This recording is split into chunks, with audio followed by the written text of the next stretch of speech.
Noong time na yun kasi, ang wiring ng utak ko is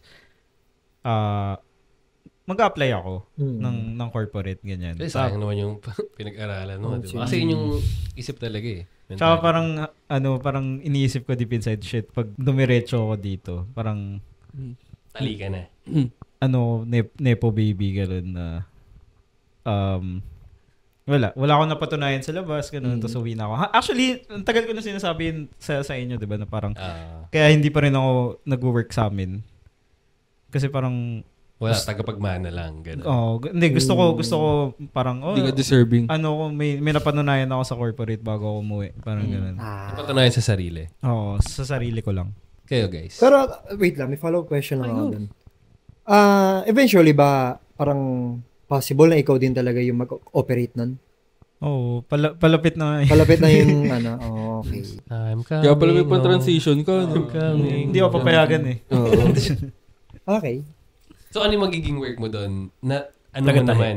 Kumbaga, di ba ngayon marketing ka, di ba? So, ma-apply mo naman siya dun sa I think, iba rin kasi yung scale nung, syempre, pag corporate ka, iba yung laki nung pinagtatrabahuhan mo versus dun sa amin, ganyan. Pero, siguro meron din. May ma-apply ka rin. Mga operational na para ma-simplify yung mga bagay, ganyan. Pinapalo niya yung mga workers. Palakihin yung company niyo through marketing. Oo. way of working. Way of working, best practices. Yung mga bata, dapat mas bata pa yung inukuha natin. Ang mga underage, Kasi biglang lalatigoy ni Kenzo.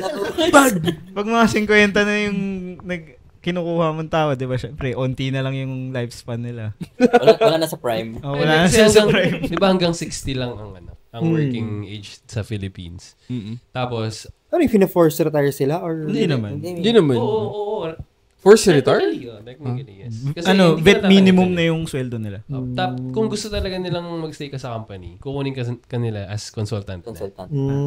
Pero may consultation firm ka doon. Okay. Ayun. So, alam nyo naman ngayon, pabata na ng pabata yung prime ng mga tao. Parang, dati, prime nila, 21 years old, di ba? 22, 23. Alam mo yung prime Ngayon, nila. 18 pa lang, prime na nila. Parang si Lebron. Sorry. Pero ang galing din nila. Ngayon kasi yung mga bata, yun nga, yung mga ganun. Pwede sila mag-work in. Ang daming nag-working student ngayon compare sa batch natin. Mas doable na rin kasi ngayon. Tsaka yun yung design talaga ng K-12. K-12, yes. Na mag-working students. Hindi ka pa tapos sa work, sa school, pero right age ka na para magtrabaho.